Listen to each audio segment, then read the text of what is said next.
श्रीसङ्कष्टनाशनगणेशस्तोत्रम् नारद उवाच। प्रणम्य शिरसा देवं गौरीपुत्रं विनायकं भक्तावासं स्मरे नित्यम् आयुष्कामार्थसिद्धये। प्रथमं वक्रतुण्डं च एकदन्तं द्वितीयकं तृतीयं कृष्णपिङ्गाक्षं गजवक्त्रं चतुर्थकं लम्बोदरं पञ्चमं च षष्ठं विकटमेव च सप्तमं विघ्नराजेन्द्रं धूम्रवर्णं तथाष्टमम् नवमं भालचन्द्रं च दशमं तु विनायकम् एकादशं गणपतिं द्वादशं तु गजाननं द्वादशेतानि नामानि त्रिसन्ध्यं यः पठेन्नरः न च विघ्नभयं तस्य सर्वसिद्धिकरं परम् विद्यार्थी लभते विद्यां धनार्थी लभते धनं पुत्रार्थी लभते पुत्रान् मोक्षार्थी लभते गतिम् जपेत् गणपतिस्तोत्रं षड्भिर्मासैः फलं लभेत् संवत्सरेण सिद्धिं च लभते नात्र संशयः अष्टेभ्यो ब्राह्मणेभ्यश्च लिखित्वा यः समर्पयेत् तस्य विद्या भवेत् सर्वा गणेशस्य प्रसादतः प्रणम्य शिरसा देवं गौरीपुत्रं विनायकं भक्तावासं स्मरे नित्यम् आयुष्कामार्थसिद्धये। प्रथमं वक्रतुण्डं च एकदन्तं द्वितीयकं तृतीयं कृष्णपिङ्गाक्षं गजवक्त्रं चतुर्थकं लम्बोदरं पञ्चमं च षष्ठं विकटमेव च सप्तमं विघ्नराजेन्द्रं धूम्रवर्णं तथाष्टमम् नवमं भालचन्द्रं च दशमं तु विनायकम् एकादशं गणपतिं द्वादशं तु गजाननं द्वादशेतानि नामानि त्रिसन्ध्यं यः पठेन्नरः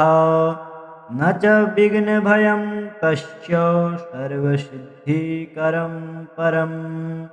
विद्यार्थी लभते विद्यां धनार्थी लभते धनं पुत्रार्थी लभते पुत्रान् मोक्षार्थी लभते गतिम् जपेत् गणपतिस्तोत्रं षड्भिर्मासैः फलं लभेत् संवत्सरेण सिद्धिं च लभते नात्र संशयः अष्टेभ्यो ब्राह्मणेभ्यश्च लिखित्वा यः समर्पयेत् तस्य विद्या भवेत् सर्वा गणेशस्य प्रसादतः। नारद उवाच। प्रणम्य शिरसा देवं गौरीपुत्रं विनायकं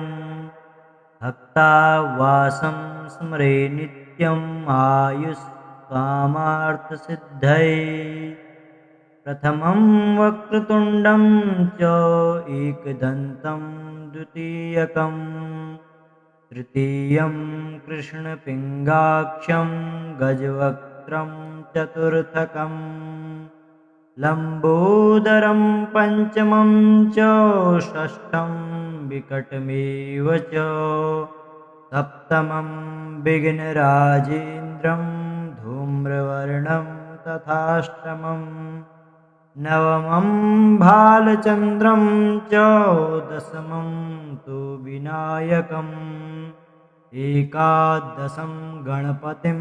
द्वादशं तु गजाननं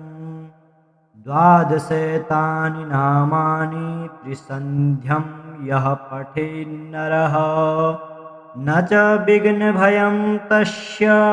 सर्वसिद्धिकरं परम् विद्यार्थी लभते विद्यां धनार्थी लभते धनं पुत्रार्थी लभते पुत्रान् मोक्षार्थी लभते गतिम् जपेत् गणपतिस्तोत्रं षड्भिर्मासैः फलं लभेत् संवत्सरेण सिद्धिं च लभते नात्र संशयः अष्टेभ्यो ब्राह्मणेभ्यश्च लिखित्वा यः समर्पयेत् तस्य विद्या भवेत् सर्वा गणेशस्य प्रसादतः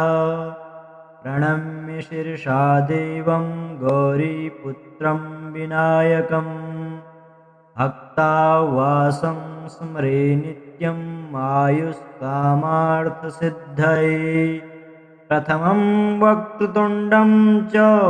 एकदन्तं द्वितीयकं तृतीयं कृष्णपिङ्गाक्षं गजवक्त्रं चतुर्थकं लम्बोदरं पञ्चमं च षष्ठं विकटमेव च सप्तमं विघ्नराजेन्द्रं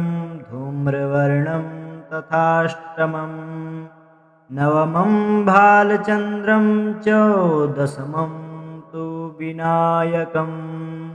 एकादशं गणपतिं द्वादशं तु गजाननं द्वादशेतानि नामानि त्रिसन्ध्यं यः पठेन्नरः न च विघ्नभयं तस्य सर्वसिद्धिकरं परम् विद्यार्थी लभते विद्यां धनार्थी लभते धनं पुत्रार्थी लभते पुत्रान् मोक्षार्थी लभते गतिम् जपेत् गणपतिस्तोत्रं षड्भिर्मासैः फलं लभेत् संवत्सरेण सिद्धिं च लभते नात्र संशयः अष्टेभ्यो ब्राह्मणेभ्यश्च लिखित्वा यः समर्पयेत् तस्य विद्या भवेत् सर्वा गणेशस्य प्रसादतः नारद उवाच प्रणम्य शिरसा देवं गौरीपुत्रं विनायकं भक्तावासं स्मरे नित्यम् आयुष्कामार्थसिद्धये प्रथमं वक्रतुण्डं च एकदन्तं द्वितीयकं तृतीयं कृष्णपिङ्गाक्षं गजवक्त्रं चतुर्थकं लम्बोदरं पञ्चमं च षष्ठं विकटमेव च सप्तमं विघ्नराजेन्द्रं धूम्रवर्णं तथाष्टमं नवमं भालचन्द्रं च दशमं तु विनायकम् एकादशं गणपतिं द्वादशं तु गजाननं द्वादशेतानि नामानि त्रिसन्ध्यं यः पठेन्नरः न च विघ्नभयं तस्य सर्वसिद्धिकरं परम् विद्यार्थी लभते विद्यां धनार्थी लभते धनं पुत्रार्थी लभते पुत्रान् मोक्षार्थी लभते गतिम् जपेत् गणपतिस्तोत्रं षड्भिर्मासैः फलं लभेत् संवत्सरेण सिद्धिं च लभते नात्र संशयः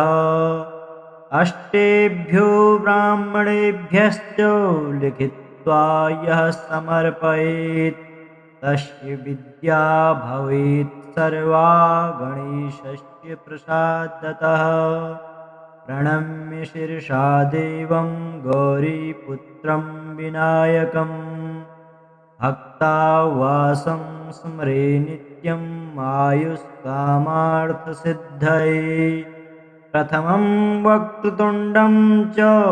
एकदन्तं द्वितीयकं तृतीयं कृष्णपिङ्गाक्षं गजवक्त्रं चतुर्थकं लम्बोदरं पञ्चमं च षष्ठं विकटमेव च सप्तमं विघ्नराजेन्द्रं धूम्रवर्णं तथाष्टमं नवमं भालचन्द्रं च दशमं तु विनायकम् एकादशं गणपतिं द्वादशं तु गजाननं द्वादशेतानि नामानि त्रिसन्ध्यं यः पठेन्नरः न च विघ्नभयं तस्य सर्वसिद्धिकरं परम् विद्यार्थी लभते विद्यां धनार्थी लभते धनम् पुत्रार्थी लभते पुत्रान् मोक्षार्थी लभते गतिम् जपेत् गणपतिस्तोत्रं षड्भिर्मासै फलं लभेत् संवत्सरेण सिद्धिं च लभते नात्र संशयः अष्टेभ्यो ब्राह्मणेभ्यश्च लिखित्वा यः समर्पयेत् तस्य विद्या भवेत् सर्वा गणेशस्य प्रसादतः नारद उवाच प्रणम्य शिरसा देवं गौरीपुत्रं विनायकं भक्तावासं स्मरे नित्यम् आयुष्कामार्थसिद्धये प्रथमं वक्रतुण्डं च एकदन्तं द्वितीयकं तृतीयं कृष्णपिङ्गाक्षं गजवक्त्रं चतुर्थकं लम्बोदरं पञ्चमं च षष्ठं विकटमेव च सप्तमं विघ्नराजेन्द्रं धूम्रवर्णं तथाष्टमं नवमं भालचन्द्रं च दशमं तु विनायकम् एकादशं गणपतिं द्वादशं तु गजाननं द्वादशेतानि नामानि त्रिसन्ध्यं यः पठेन्नरः न च विघ्नभयं तस्य सर्वसिद्धिकरं परम् विद्यार्थी लभते विद्यां धनार्थी लभते धनम् पुत्रार्थी लभते पुत्रान् मोक्षार्थी लभते गतिम् जपेत् गणपतिस्तोत्रं षड्भिर्मासै फलं लभेत् संवत्सरेण सिद्धिं च लभते नात्र संशयः अष्टेभ्यो ब्राह्मणेभ्यश्च लिखित्वा यः समर्पयेत् तस्य विद्या भवेत् सर्वा गणेशस्य प्रसादतः प्रणम्य शिरसा देवं गौरीपुत्रं विनायकं भक्तावासं स्मरे नित्यम् आयुष्कामार्थसिद्धये प्रथमं वक्रतुण्डं च एकदन्तं द्वितीयकं तृतीयं कृष्णपिङ्गाक्षं गजवक्त्रं चतुर्थकं लम्बोदरं पञ्चमं च षष्ठं विकटमेव च सप्तमं विघ्नराजेन्द्रं धूम्रवर्णं तथाष्टमं नवमं भालचन्द्रं च दशमं तु विनायकम् एकादशं गणपतिं द्वादशं तु गजाननं द्वादशेतानि नामानि त्रिसन्ध्यं यः पठेन्नरः न च विघ्नभयं तस्य सर्वसिद्धिकरं परम्।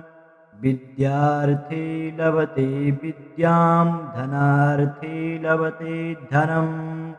पुत्रार्थी लभते पुत्रान् मोक्षार्थी लभते गतिम्। जपेत् गणपतिस्तोत्रं षड्भिर्मासै फलं लभेत्। संवत्सरेण सिद्धिं च लभते नात्र संशयः। अष्टेभ्यो ब्राह्मणेभ्यश्च लिखित्वा यः समर्पयेत् तस्य विद्या भवेत् सर्वा गणेशस्य प्रसादतः।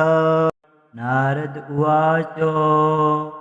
प्रणम्य शिरसा देवं गौरीपुत्रं विनायकं भक्तावासं स्मरे नित्यम् आयुष्कामार्थसिद्धये। प्रथमं वक्रतुण्डं च एकदन्तं द्वितीयकं तृतीयं कृष्णपिङ्गाक्षं गजवक्त्रं चतुर्थकं लम्बोदरं पञ्चमं च षष्ठं विकटमेव च सप्तमं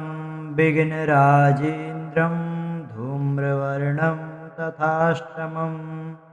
नवमं भालचन्द्रं च दशमं तु विनायकम् एकादशं गणपतिं द्वादशं तु गजाननम् द्वादशेतानि नामानि त्रिसन्ध्यं यः पठेन्नरः न च विघ्नभयं तस्य सर्वसिद्धिकरं परम्। विद्यार्थी लभते विद्यां धनार्थी लभते धनम्। पुत्रार्थी लभते पुत्रान् मोक्षार्थी लभते गतिम्। जपेत् गणपतिस्तोत्रं षड्भिर्मासै फलं लभेत्। संवत्सरेण सिद्धिं च लभते नात्र संशयः। अष्टेभ्यो ब्राह्मणेभ्यश्च लिखित्वा यः समर्पयेत् तस्य विद्या भवेत् सर्वा गणेशस्य प्रसादतः। प्रणम्य शिरसा देवं गौरीपुत्रं विनायकं भक्तावासं स्मरे नित्यम् आयुष्कामार्थसिद्धये। प्रथमं वक्रतुण्डं च एकदन्तं द्वितीयकं तृतीयं कृष्णपिङ्गाक्षं गजवक्त्रं चतुर्थकं लम्बोदरं पञ्चमं च षष्ठं विकटमेव च सप्तमं विघ्नराजेन्द्रं धूम्रवर्णं तथाष्टमम् नवमं भालचन्द्रं च दशमं तु विनायकम् एकादशं गणपतिं द्वादशं तु गजाननं द्वादशेतानि नामानि त्रिसन्ध्यं यः पठेन्नरः न च विघ्नभयं तस्य सर्वसिद्धिकरं परम्। विद्यार्थी लभते विद्यां धनार्थी लभते धनम्। पुत्रार्थी लभते पुत्रान् मोक्षार्थी लभते गतिम्। जपेत् गणपतिस्तोत्रं षड्भिर्मासै फलं लभेत्। संवत्सरेण सिद्धिं च लभते नात्र संशयः। अष्टेभ्यो ब्राह्मणेभ्यश्च लिखित्वा यः समर्पयेत् तस्य विद्या भवेत् सर्वा गणेशस्य प्रसादतः। नारद उवाच प्रणम्य शिरसा देवं गौरीपुत्रं विनायकं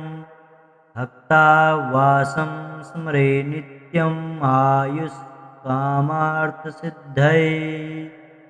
प्रथमं वक्रतुण्डं च एकदन्तं द्वितीयकं तृतीयं कृष्णपिङ्गाक्षं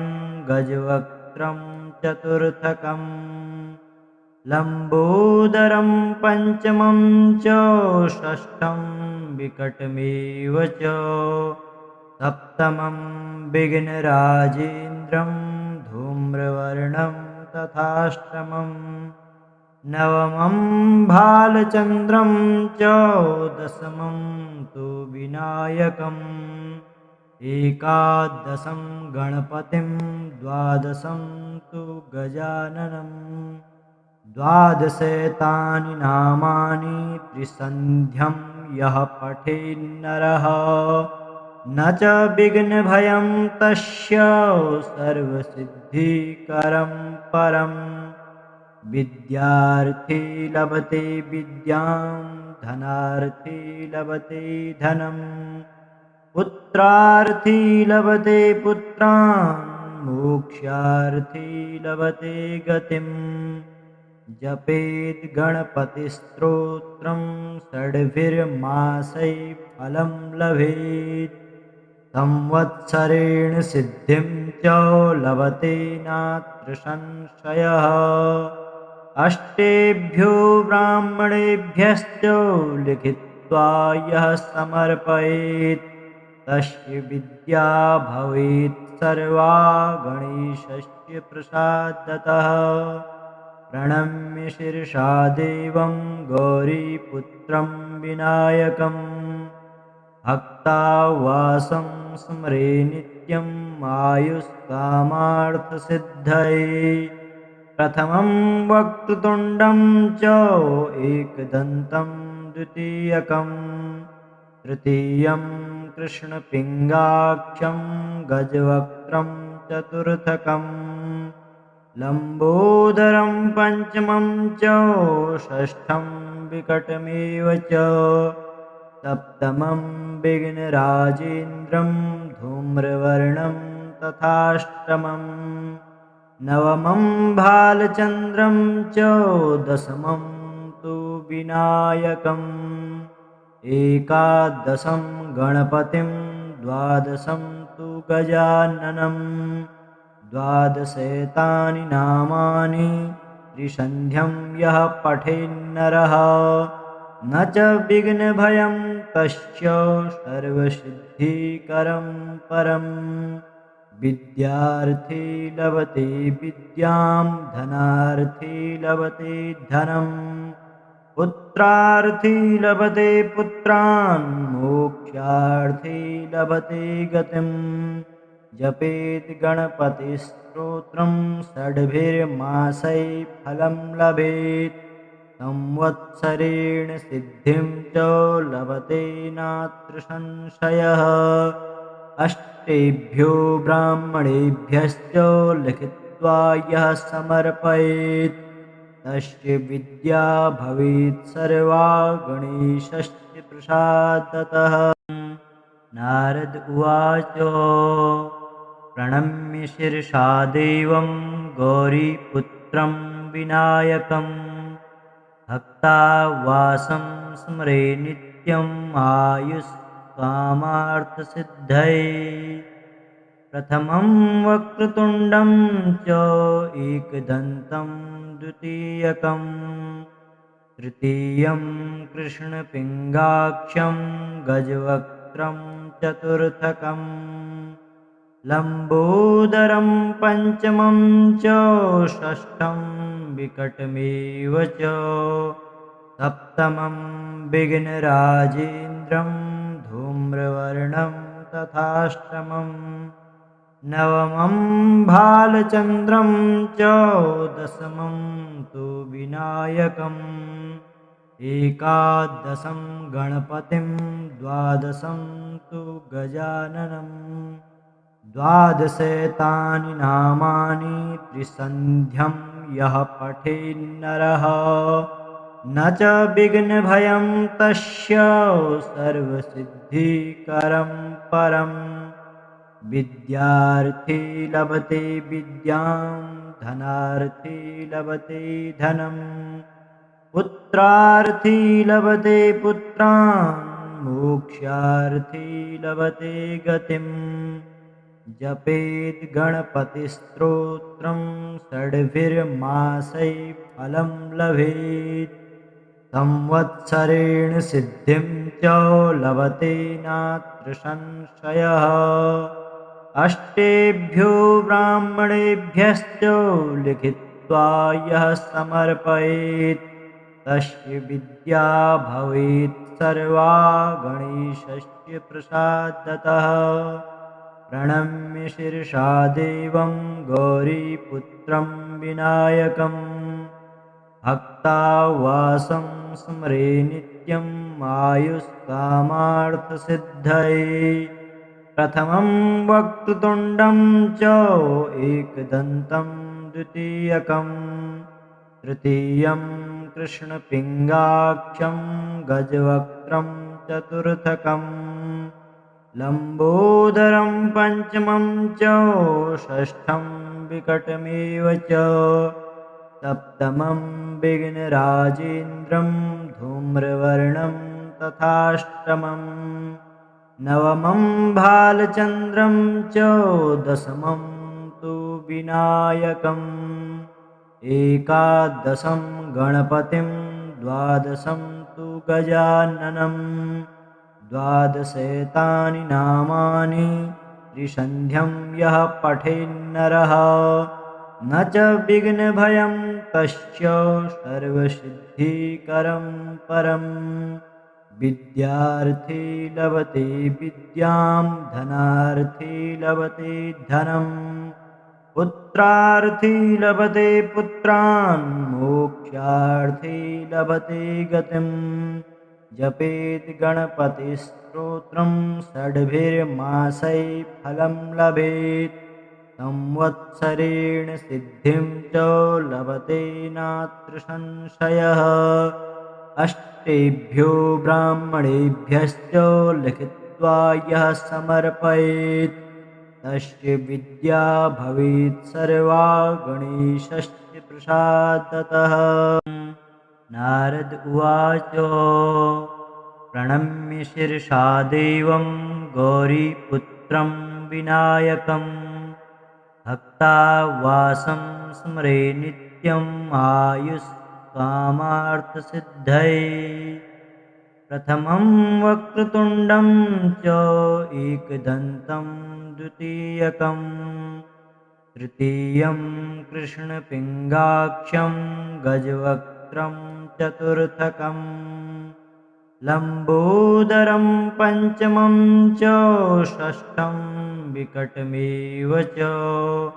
सप्तमं विघ्नराजेन्द्रं धूम्रवर्णं तथाष्टमं नवमं भालचन्द्रं च दशमं तु विनायकम् एकादशं गणपतिं द्वादशं तु गजाननं द्वादशेतानि नामानि त्रिसन्ध्यं यः पठेन्नरः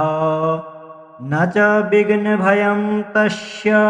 सर्वसिद्धिकरं परम् विद्यार्थी लभते विद्यां धनार्थी लभते धनं पुत्रार्थी लभते पुत्रान् मोक्षार्थी लभते गतिम् जपेत् गणपतिस्तोत्रं षड्भिर्मासैः फलं लभेत् संवत्सरेण सिद्धिं च लभते नात्र संशयः अष्टेभ्यो ब्राह्मणेभ्यश्च लिखित्वा यः समर्पयेत् तस्य विद्या भवेत् सर्वा गणेशस्य प्रसादतः प्रणम्य शिरसा देवं गौरीपुत्रं विनायकं भक्तावासं स्मरे नित्यम् आयुष्कामार्थसिद्धये प्रथमं वक्रतुण्डं च एकदन्तं द्वितीयकं तृतीयं कृष्णपिङ्गाक्षं गजवक्त्रं चतुर्थकं लम्बोदरं पञ्चमं च षष्ठं विकटमेव च सप्तमं विघ्नराजेन्द्रं धूम्रवर्णं तथाष्टमं नवमं भालचन्द्रं च दशमं तु विनायकम् एकादशं गणपतिं द्वादशं तु गजाननं द्वादशेतानि नामानि त्रिसन्ध्यं यः पठेन्नरः न च विघ्नभयं तस्य सर्वसिद्धिकरं परम् विद्यार्थी लभते विद्यां धनार्थी लभते धनम् पुत्रार्थी लभते पुत्रान् मोक्षार्थी लभते गतिम् जपेत् गणपतिस्तोत्रं षड्भिर्मासैः फलं लभेत् संवत्सरेण सिद्धिं च लभते नात्र संशयः अष्टेभ्यो ब्राह्मणेभ्यश्च लिखित्वा यः समर्पयेत् तस्य विद्या भवेत् सर्वा गणेशस्य प्रसादतः। नारद उवाच प्रणम्य शिरसा देवं गौरीपुत्रं विनायकं भक्तावासं स्मरे नित्यम् आयुष्कामार्थसिद्धये प्रथमं वक्रतुण्डं च एकदन्तं द्वितीयकं तृतीयं कृष्णपिङ्गाक्षं गजवक्त्रं चतुर्थकं लम्बोदरं पञ्चमं च षष्ठं विकटमेव च सप्तमं विघ्नराजेन्द्रं धूम्रवर्णं तथाष्टमं नवमं भालचन्द्रं च दशमं तु विनायकम् एकादशं गणपतिं द्वादशं तु गजाननं द्वादशेतानि नामानि त्रिसन्ध्यं यः पठेन्नरः न च विघ्नभयं तस्य सर्वसिद्धिकरं परम् विद्यार्थी लभते विद्यां धनार्थी लभते धनम् पुत्रार्थी लभते पुत्रान् मोक्षार्थी लभते गतिम् जपेत् गणपतिस्तोत्रं षड्भिर्मासैः फलं लभेत् संवत्सरेण सिद्धिं च लभते नात्र संशयः अष्टेभ्यो ब्राह्मणेभ्यश्च लिखित्वा यः समर्पयेत् तस्य विद्या भवेत् सर्वा गणेशस्य प्रसादतः प्रणम्य शिरसा देवं गौरीपुत्रं विनायकं भक्तावासं स्मरे नित्यम् आयुष्कामार्थसिद्धये प्रथमं वक्रतुण्डं च एकदन्तं द्वितीयकं तृतीयं कृष्णपिङ्गाक्षं गजवक्त्रं चतुर्थकं लम्बोदरं पञ्चमं च षष्ठं विकटमेव च सप्तमं विघ्नराजेन्द्रं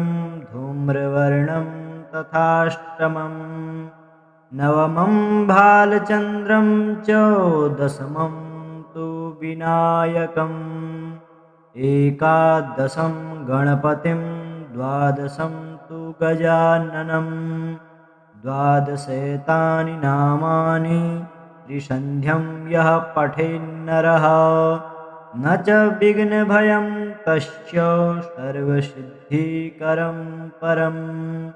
विद्यार्थी लभते विद्यां धनार्थी लभते धनम् पुत्रार्थी लभते पुत्रान् मोक्षार्थी लभते गतिम् जपेत् गणपतिस्तोत्रं षड्भिर्मासै फलं लभेत् संवत्सरेण सिद्धिं च लभते नात्र संशयः अष्टेभ्यो ब्राह्मणेभ्यश्च लिखित्वा यः समर्पयेत् तस्य विद्या भवेत् सर्वा गणेशस्य प्रसादतः। नारद उवाच प्रणम्य शिरसा देवं गौरीपुत्रं विनायकं भक्तावासं स्मरे नित्यम् आयुष्कामार्थसिद्धये प्रथमं वक्रतुण्डं च एकदन्तं द्वितीयकं तृतीयं कृष्णपिङ्गाक्षं गजवक्त्रं चतुर्थकं लम्बोदरं पञ्चमं च षष्ठं विकटमेव च सप्तमं विघ्नराजेन्द्रं धूम्रवर्णं तथाष्टमं नवमं भालचन्द्रं च दशमं तु विनायकम् एकादशं गणपतिं द्वादशं तु गजाननं द्वादशैतानि नामानि त्रिसन्ध्यं यः पठेन्नरः न च विघ्नभयं तस्य सर्वसिद्धिकरं परम् विद्यार्थी लभते विद्यां धनार्थी लभते धनं पुत्रार्थी लभते पुत्रान् मोक्षार्थी लभते गतिम् जपेत् गणपतिस्तोत्रं षड्भिर्मासै फलं लभेत् संवत्सरेण सिद्धिं च लभते नात्र संशयः अष्टेभ्यो ब्राह्मणेभ्यश्च लिखित्वा यः समर्पयेत् तस्य विद्या भवेत् सर्वा गणेशस्य प्रसादतः प्रणम्य शिरसा देवं गौरीपुत्रं विनायकं भक्तावासं स्मरे नित्यम् आयुष्कामार्थसिद्धये प्रथमं वक्रतुण्डं च एकदन्तं द्वितीयकं तृतीयं कृष्णपिङ्गाक्षं गजवक्त्रं चतुर्थकं लम्बोदरं पञ्चमं च षष्ठं विकटमेव च सप्तमं विघ्नराजेन्द्रं धूम्रवर्णं तथाष्टमं नवमं भालचन्द्रं च दशमं तु विनायकम् एकादशं गणपतिं द्वादशं तु गजाननं द्वादशैतानि नामानि त्रिसन्ध्यं यः पठेन्नरः न च विघ्नभयं तस्य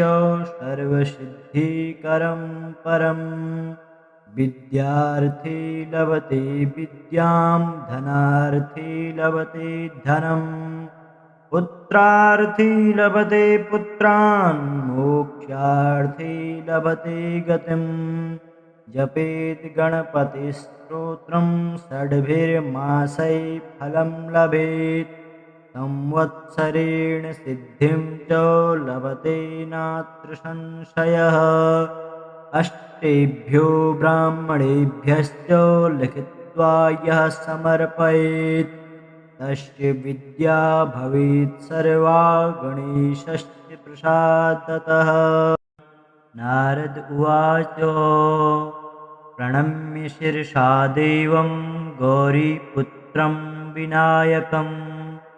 भक्तावासं स्मरे नित्यम् आयुष्कामार्थसिद्धये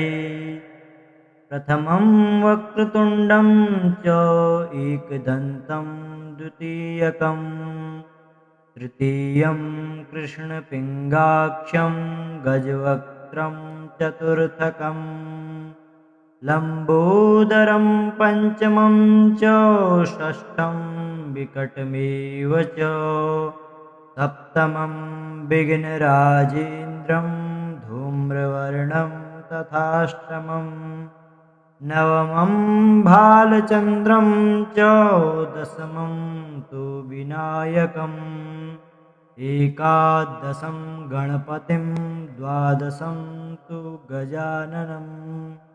द्वादशेतानि नामानि त्रिसन्ध्यं यः पठेन्नरः न च विघ्नभयं तस्य सर्वसिद्धिकरं परम् विद्यार्थी लभते विद्यां धनार्थी लभते धनम् पुत्रार्थी लभते पुत्रान् मोक्षार्थी लभते गतिम् जपेत् गणपतिस्तोत्रं षड्भिर्मासैः फलं लभेत् संवत्सरेण सिद्धिं च लभते नात्र संशयः अष्टेभ्यो ब्राह्मणेभ्यश्च लिखित्वा यः समर्पयेत् तस्य विद्या भवेत् सर्वा गणेशस्य प्रसादतः प्रणम्य शिरसा देवं गौरीपुत्रं विनायकं भक्तावासं स्मरे नित्यं आयुष्कामार्थसिद्धये प्रथमं वक्रतुण्डं च एकदन्तं द्वितीयकं तृतीयं कृष्णपिङ्गाक्षं गजवक्त्रं चतुर्थकं लम्बोदरं पञ्चमं च षष्ठं विकटमेव च सप्तमं विघ्नराजेन्द्रं धूम्रवर्णं तथाष्टमं नवमं भालचन्द्रं च दशमं तु विनायकम् एकादशं गणपतिं द्वादशं तु गजाननं द्वादशेतानि नामानि त्रिसन्ध्यं यः पठेन्नरः न च विघ्नभयं तस्य सर्वसिद्धिकरं परम् विद्यार्थी लभते विद्यां धनार्थी लभते धनम् पुत्रार्थी लभते पुत्रान् मोक्षार्थी लभते गतिम्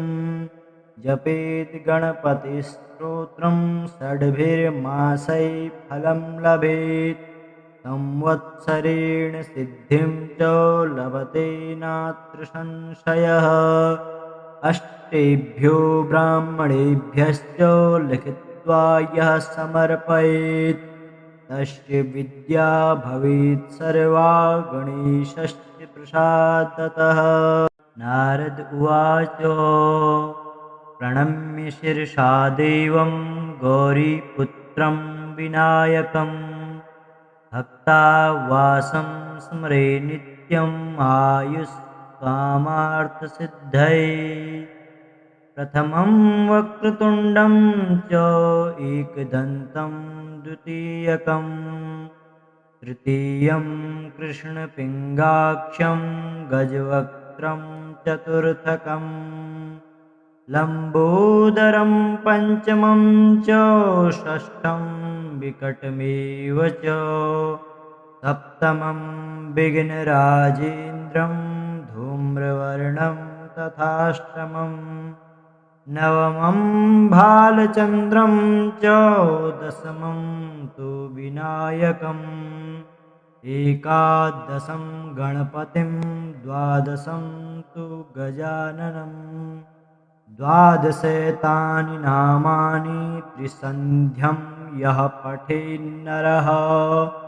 न च विघ्नभयं तस्य सर्वसिद्धिकरं परम्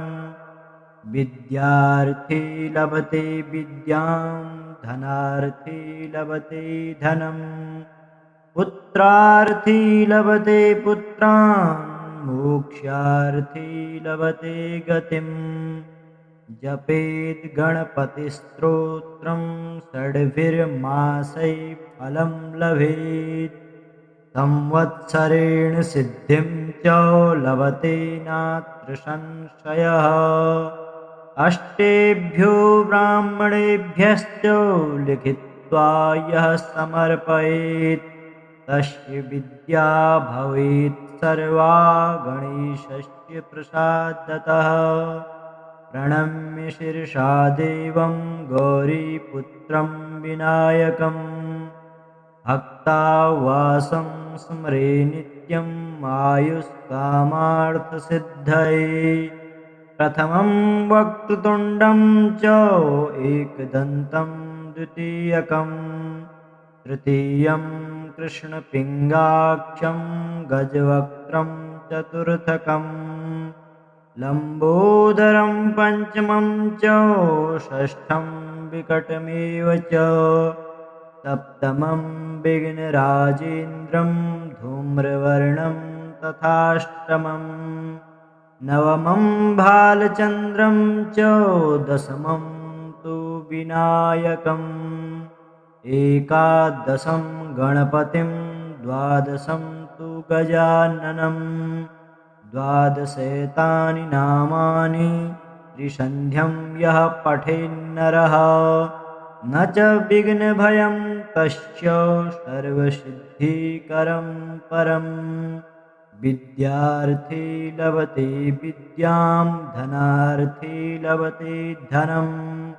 पुत्रार्थी लभते पुत्रान् मोक्षार्थी लभते गतिम्। जपेत् गणपतिस्तोत्रं षड्भिर्मासैः फलं लभेत् संवत्सरेण सिद्धिं च लभते नात्र संशयः।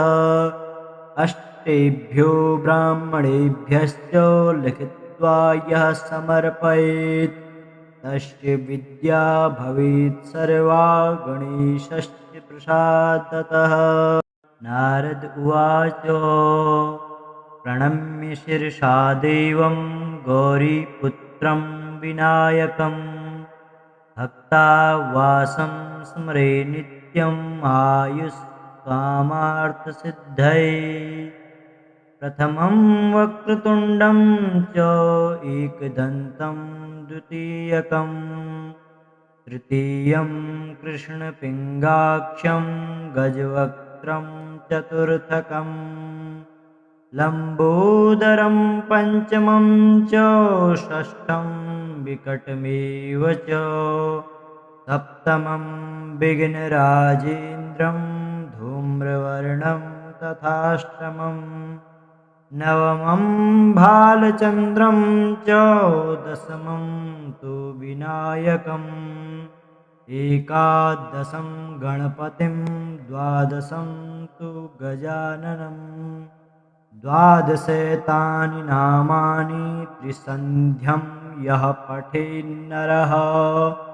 न च विघ्नभयं तस्य सर्वसिद्धिकरं परम्। विद्यार्थी लभते विद्यां धनार्थी लभते धनम् पुत्रार्थी लभते पुत्रान् मोक्षार्थी लभते गतिम्। जपेत् गणपतिस्तोत्रं षड्भिर्मासैः फलं लभेत् संवत्सरेण सिद्धिं च लभते नात्र संशयः। अष्टेभ्यो ब्राह्मणेभ्यश्च लिखित्वा यः समर्पयेत् तस्य विद्या भवेत् सर्वा गणेशस्य प्रसादतः। प्रणम्य शिरसा देवं गौरीपुत्रं विनायकम् भक्तावासं स्मरे नित्यम् आयुष्कामार्थसिद्धये। प्रथमं वक्रतुण्डं च एकदन्तं द्वितीयकं तृतीयं कृष्णपिङ्गाक्षं गजवक्त्रं चतुर्थकं लम्बोदरं पञ्चमं च षष्ठं विकटमेव च सप्तमं विघ्नराजेन्द्रं धूम्रवर्णं तथाष्टमं नवमं भालचन्द्रं च दशमं तु विनायकम् एकादशं गणपतिं द्वादशं तु गजाननं द्वादशेतानि नामानि त्रिसन्ध्यं यः पठेन्नरः न च विघ्नभयं तस्य सर्वसिद्धिकरं परम् विद्यार्थी लभते विद्यां धनार्थी लभते धनम् पुत्रार्थी लभते पुत्रान् मोक्षार्थी लभते गतिम् जपेत् गणपतिस्तोत्रं षड्भिर्मासैः फलं लभेत् संवत्सरेण सिद्धिं च लभते नात्र संशयः अष्टेभ्यो ब्राह्मणेभ्यश्च लिखित्वा यः समर्पयेत् तस्य विद्या भवेत् सर्वा गणेशस्य प्रसादतः। नारद उवाच प्रणम्य शिरसा देवं गौरीपुत्रं विनायकं भक्तावासं स्मरे नित्यम् आयुष्कामार्थसिद्धये प्रथमं वक्रतुण्डं च एकदन्तं द्वितीयकं तृतीयं कृष्णपिङ्गाक्षं गजवक्त्रं चतुर्थकं लम्बोदरं पञ्चमं च षष्ठं विकटमेव च सप्तमं विघ्नराजेन्द्रं धूम्रवर्णं तथाष्टमं नवमं भालचन्द्रं च दशमं तु विनायकम् एकादशं गणपतिं द्वादशं तु गजाननं द्वादशेतानि नामानि त्रिसन्ध्यं यः पठेन्नरः न च विघ्नभयं तस्य सर्वसिद्धिकरं परम् विद्यार्थी लभते विद्यां धनार्थी लभते धनम् पुत्रार्थी लभते पुत्रान् मोक्षार्थी लभते गतिम् जपेत् गणपतिस्तोत्रं षड्भिर्मासैः फलं लभेत् संवत्सरेण सिद्धिं च लभते नात्र संशयः अष्टेभ्यो ब्राह्मणेभ्यश्च लिखित्वा यः समर्पयेत् तस्य विद्या भवेत् सर्वा गणेशस्य प्रसादतः।